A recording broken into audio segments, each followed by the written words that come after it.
Ilang beses mo na bang gustong magnegosyo pero natatakot kang malugi? E paano kung sabihin ko sa iyo na may mga negosyong halos imposibleng malugi? Sa video na ito, ibabahagi ko sa inyo ang 12 negosyong walang lugi dahil sa mataas nitong success rate. Pero disclaimer muna, ang lahat po ng negosyo kahit ano pa yan ay posible talagang bumagsak kung mali ang pagpapatakbo. Pero kahit papano, ang pag-uusapan natin ngayon ay ang mga negosyong masasabi nating walang lugi.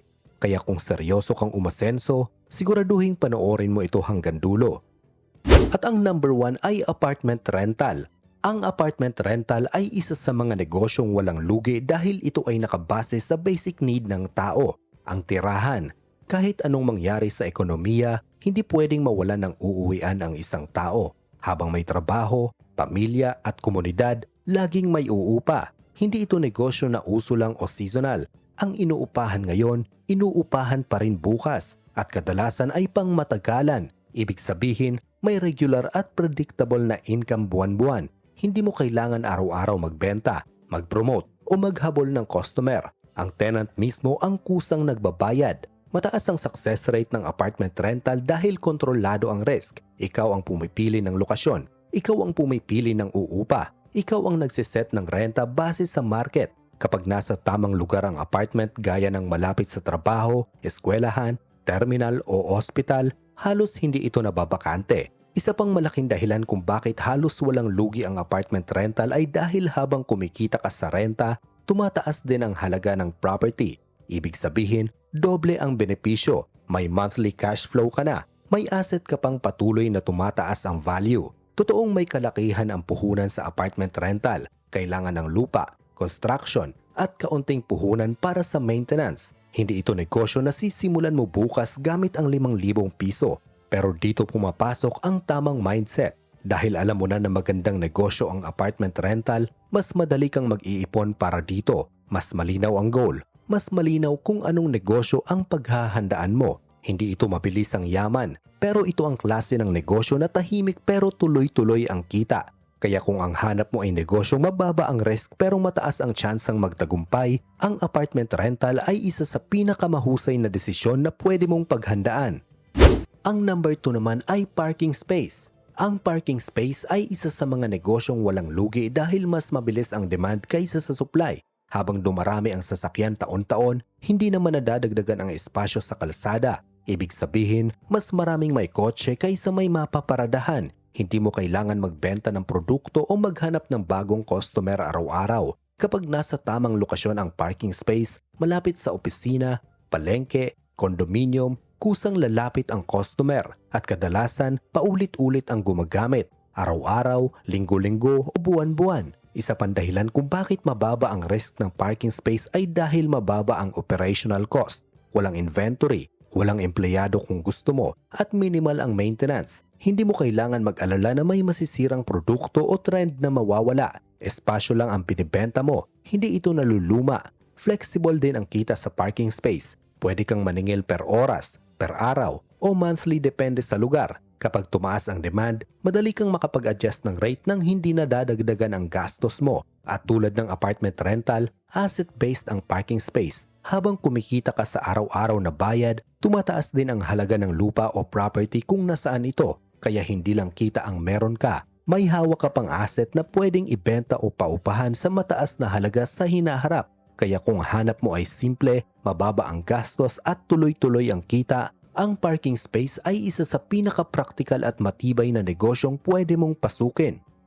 Number 3. Water refilling station. Ang water refilling station ay isa sa mga negosyong halos walang lugi dahil araw-araw itong kinakailangan. Hindi pwedeng tumigil ang tao sa pag-inom ng tubig. Kahit tumaas ang presyo ng bilihin, tubig pa rin ang uunahing bilhin. Hindi ito impulsive buy o luho. Ito ay essential. Kaya hindi mo kailangan mangumbinsin ng customer. Ang customer mismo ang kusang bumabalik. Kapag nasanay na ang isang pamilya o negosyo sa tubig na binibenta mo, nagiging regular at paulit-ulit ang benta. Mataas ang success rate ng water refilling station dahil predictable ang demand. May daily sales ka. Alam mo kung ilang galon ang lumalabas kada araw at madali mong makokontrol ang production base sa galaw ng customers. May puhunan man sa makina at pwesto, Mabilis namang bumalik ang kapital kung maayos ang lokasyon at kalidad ng tubig. Hindi mo kailangan palakihin agad. Pwede kang magsimula sa basic setup at unti-unting mag-upgrade habang umiikot ang kita. Isa pa, kontrolado ang gastos. Ang raw materials ay tubig at kuryente. Hindi nagbabago ang proseso. Walang produkto na nasisira at walang inventory na naluluma. At dahil ang negosyo ay community-based, lumalakas ito habang tumatagal. Kapag kilala ka na sa lugar bilang maayos at malinis ang tubig, nagiging automatic ang benta. Kaya ang water refilling station ay isa sa pinakamatibay at praktikal na negosyong pwede mong itayo. At bago ang number 4, kung bago ka lang dito at bago pa mahuli ang lahat, baka pwedeng pakilike mo muna itong video at pindutin mo na din ang subscribe button para lagi kang updated sa mga susi sa pagyaman videos. Maraming salamat! Ang number 4 ay transport terminal. Ang transport terminal ay isa sa mga negosyong halos walang lugi dahil isa itong control point.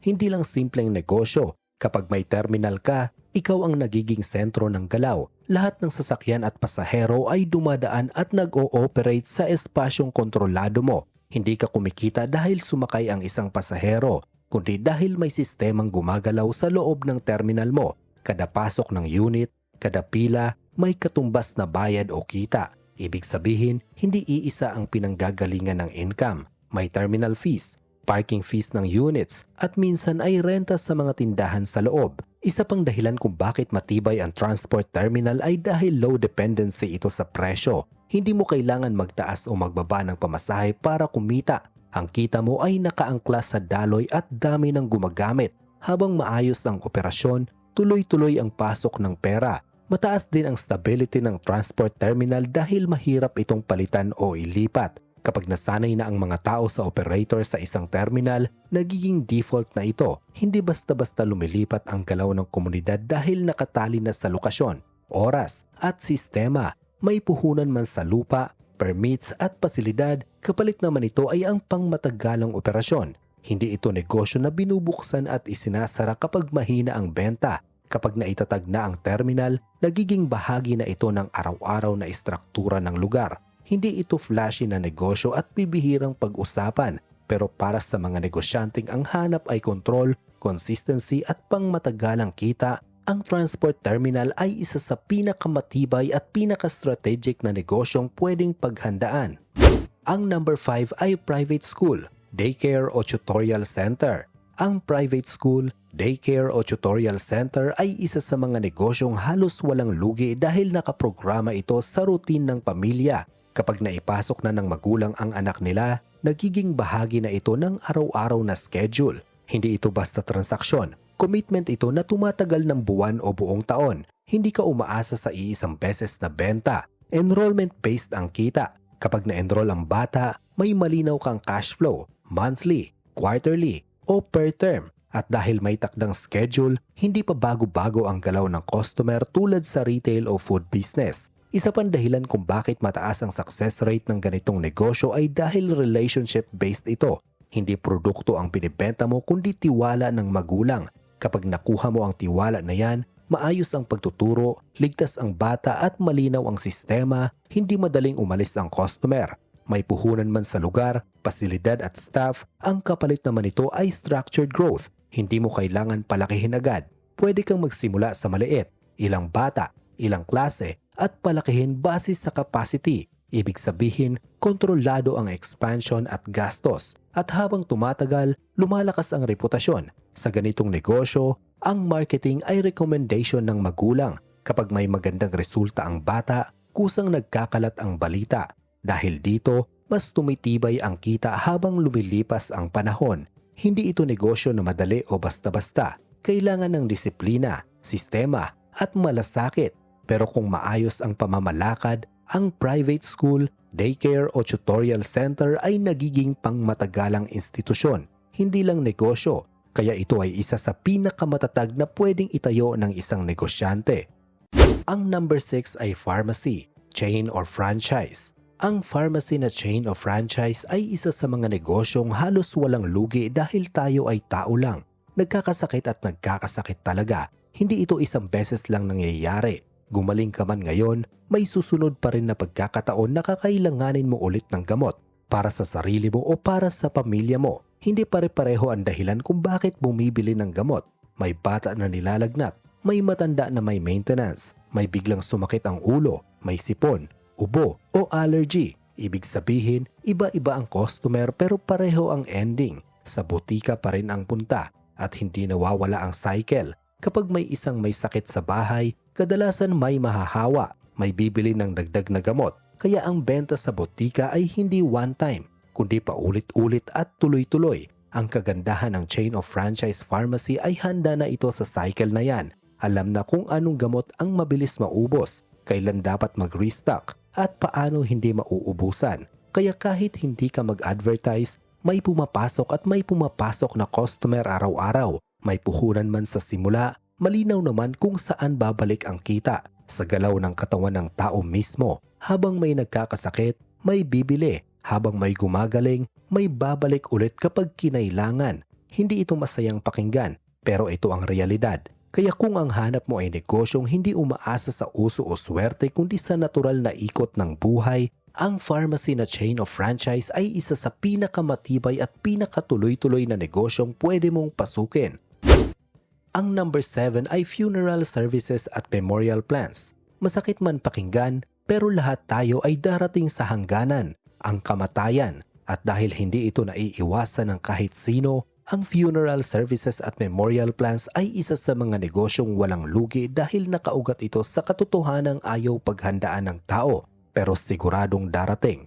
Ang kaibahan ng negosyong ito ay hindi ito impulsive. Kapag may pumanaw, walang postponement. Kailangan agad ng serbisyo, burol, kabaong, memorial at maayos na proseso. Hindi ito pwedeng ipagpaliban o palitan ng mas murang option na walang sistema.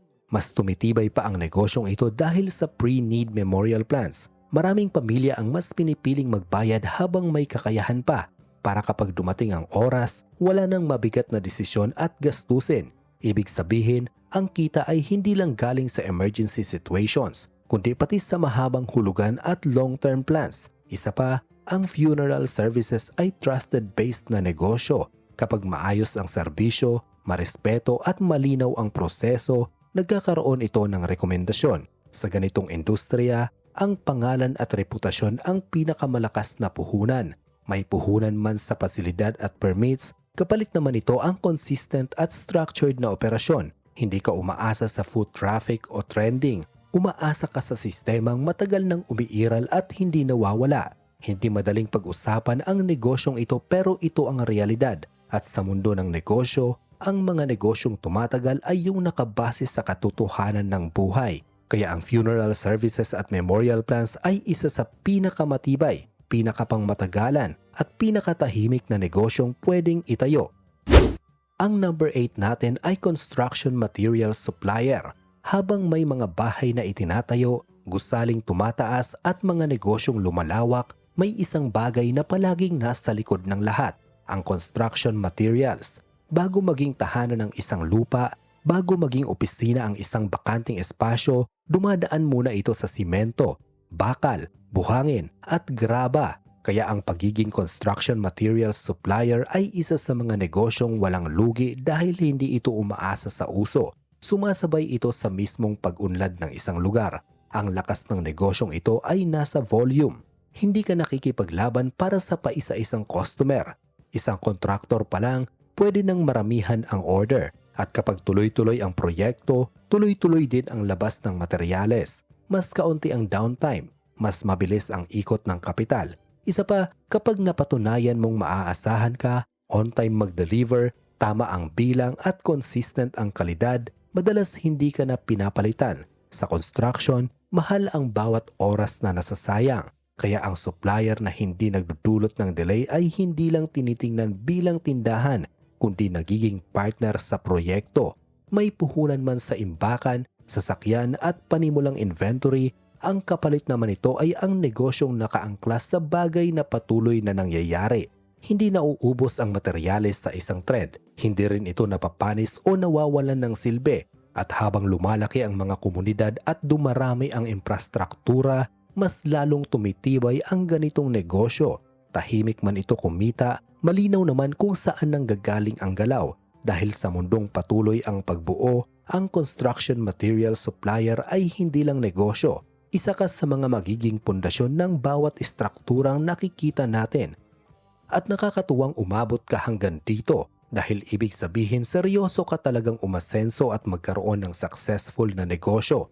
Gusto ko sanang malaman kung taga saan ka. I-comment mo naman sa ibaba para alam ko kung hanggang saan nakaabot ang videong ito. Salamat po. Ang number 9 ay grain storage at rice mill. May isang produkto na halos hindi nawawala sa hapag ng bawat pamilya, ang bigas. At bago ito makarating sa plato, dumadaan muna ito sa proseso ng pagpapatuyo, pag-iimbak at paggigiling. Dito pumapasok kung bakit ang grain storage at rice mill ay isa sa mga negosyong halos walang lugi. Ang tunay na lakas ng negosyong ito ay nasa kontrol ng supply. Kapag may maayos kang imbakan, hindi mo kailangan magbenta agad kapag mababa ang presyo. Kaya mong maghintay hanggang gumanda ang market. Sa madaling salita, hindi ka napipilitang sumabay sa presyong hindi pabor sa'yo. Sa rice mill naman, hindi lang iisang paraan ang kita. May bayad sa paggigiling, may posibilidad sa trading, at minsan pati byproducts tulad ng ipa at darak ay nagkakaroon pa ng halaga. Ibig sabihin, mas nasusulit ang bawat aning dumadaan sa operasyon mo. Isa pa, kadalasan ay bumabalik ang mga magsasaka at traders sa mill na mabilis, patas at maayos magtrabaho. Kapag nakuha mo ang tiwala nila, hindi lang sila customer, nagiging long-term partners mo sila tuwing anihan. May kalakihan man ang puhunan sa lupa, pasilidad at makinarya, kapalit naman ito ang negosyong konektado sa isang industriyang hindi tumitigil, ang agrikultura. Habang may nagtatanim, may aanihin. At habang may aanihin, may kailangang magproseso. Hindi ito flashy na negosyo, pero napakatatag dahil sa likod ng bawat butil ng bigas ay isang sistemang patuloy na gumagalaw at ang grain storage at rice mill ay mahalagang bahagi ng sistemang iyon. Ang number 10 ay slaughterhouse o meat processing facility. May isang negosyong bibihirang mapansin pero napakahalaga sa araw-araw na daloy ng pagkain. Ang slaughterhouse o meat processing facility. Bago makarating ang karne sa palengke, grocery o restaurant, may prosesong kailangan pagdaanan. At kung ikaw ang nasa bahaging iyon ng supply chain, hawak mo ang serbisyong hindi pwedeng laktawan. Ang kagandahan ng negosyong ito, hindi lang iisang klase ng customer ang umaasa sa iyo. May mga meat vendor, negosyante at food establishments na kailangan magpaproseso ng regular para tuloy-tuloy din ang benta nila. Kapag tuloy ang negosyo nila, tuloy din ang trabaho mo. Malakas din ito dahil service-based ang kita. Hindi mo kailangan manghula kung anong produkto ang patok. Nagbibigay ka ng serbisyong kailangan bago pa man maibenta ang karne. Dahil dito, mas nagiging predictable ang operasyon. May kalakihan man ang puhunan sa pasilidad, equipment at permits, nagsisilbi naman itong proteksyon mo. Hindi basta-basta napapasok ang ganitong industriya kaya mas limitado ang kompetisyon. At kapag napatunayan mong maayos, malinis at maaasahan ang proseso mo, kadalasan hindi ka na napapalitan. Sa ganitong linya ng negosyo, ang consistency ang nagiging dahilan para maging pangmatagalan ang mga kliyente. Ito ay napakatatag dahil hanggat may mga negosyong nagbebenta ng pagkain, may operasyong kailangan magproseso ng karne at doon pumapasok ang slaughterhouse bilang isa sa mga negosyong tahimik pero tuloy-tuloy ang kita. At ang number 11 natin ay laundry shop. Sa panahon ngayon, isa na sa pinakamahalagang luxury ng tao ay oras. Habang mas nagiging busy sa buhay, trabaho, biyahe, pamilya, unti-unting nawawala ang panahon para sa mga gawaing bahay tulad ng paglalaba. At dito nagiging isa sa mga negosyong halos walang lugi ang laundry shop.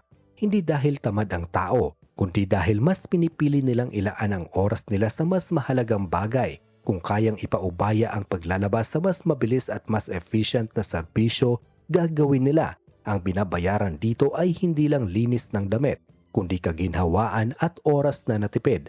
Ang kagandahan pa ng negosyong ito, madalas nagiging habit ito ng customer. Kapag nasubukan nila na maayos ang laba, mabango at on-time ang release, malaki ang chance na bumalik sila linggo-linggo. Hindi mo na kailangan habulin. Nagiging parte ka na ng routine nila. Malakas din ang laundry shop sa mga lugar na maraming apartment. dorm, o pamilyang walang sariling washing machine. Sa halip na bumili ng mamahaling appliance o gumugol ng kalahating araw sa paglalaba, mas praktikal para sa iba ang magpalaba na lang. May puhunan man sa makina, pwesto at utilities, ang kapalit naman ay negosyong paulit-ulit ang galaw. Hindi ito seasonal at hindi rin basta nawawala dahil ang damit ay araw-araw ginagamit. Hindi man ito engrande pero napaka-stable dahil habang tuloy-tuloy ang takbo ng buhay at lalong nagiging mahalaga ang oras, ang laundry shop ay nagiging hindi lang simpleng serbisyo kundi isang negosyong nagbibigay ng ginhawa at tuloy-tuloy ang kita. At ang number 12 at panghuli natin ay gasoline station. Ang gasoline station ay isa sa mga negosyong halos hindi nauubusan ng demand dahil nakatali ito sa pang-araw-araw na buhay ng tao. Habang may pumapasok sa trabaho, may bumabiyahe, may nagde-deliver ng pagkain at may umaandar na mga negosyo, siguradong may magpapagas. Hindi ito luho na pwedeng hindi bilhin. Kapag kailangan ng sasakyang umandar, automatic na kailangan ng fuel. Ang lakas ng negosyong ito ay nasa consistency. Araw-araw may customer. Hindi mo kailangan maghintay ng uso o trend para kumita dahil basic necessity ang binibenta mo. Kahit tumaas ang presyo, nagpapakarga pa rin ang tao. Maaaring magbawas sila ng gala pero hindi pwedeng tumigil ang transportasyon. Maganda rin dito ang volume strategy. Kahit hindi kalakihan ang tubo kada litro, bumabawi ka naman sa dami ng nagpapagas. Tuloy-tuloy ang cash flow. Bagay na mahalaga para manatiling stable ang negosyo. Mas lumalakas pa ito habang tumatagal dahil taon-taon dumarami ang sasakyan at motorsiklo. Ibig sabihin, habang lumalaki ang populasyon ng drivers, kusang lumalaki rin ang market mo. Ang gasoline station ay nakatayo sa isang bagay na hindi mawawala, pangunahing pangangailangan. At ang mga negosyong nagbibigay ng essential na produkto ang kadalasang tumatagal at kumikita kahit magbago pa ang panahon. At yan ang 12 negosyong walang lugi at may mataas na success rate. I-comment mo sa ibaba kung alin sa mga negosyong ito ang napupusuan mo. May kalakihan man ang puhunan ng mga negosyong ito, ang mahalaga ay alam mo na ngayon kung alin ang may mataas na tsansa na magtagumpay at pwede mo nang pag-ipunan. Hindi mo na kailangan manghula o mag-eksperimento sa negosyo na malaki ang risk. Nakikita mo na kung saan may pinakamalaking chance magtagumpay. Tandaan mo, kahit may puhunan ka, ang pinakamahalaga ay kaalaman at tamang diskarte. Kung magsisimula ka ng tama at planado, mas mataas ang tsansa mong maging matagumpay sa negosyong pinili mo. At kung nagustuhan mo itong video ay huwag mo namang kalimutang pindutin ang subscribe button para kapag nag-a-upload ako ay mapapanood mo kaagad. At hanggang dito na lamang muna, naway nasa mabuti kayong kalagayan. Laging tatandaan, ang utak nyo mismo ang susi sa pagyaman. Goodbye.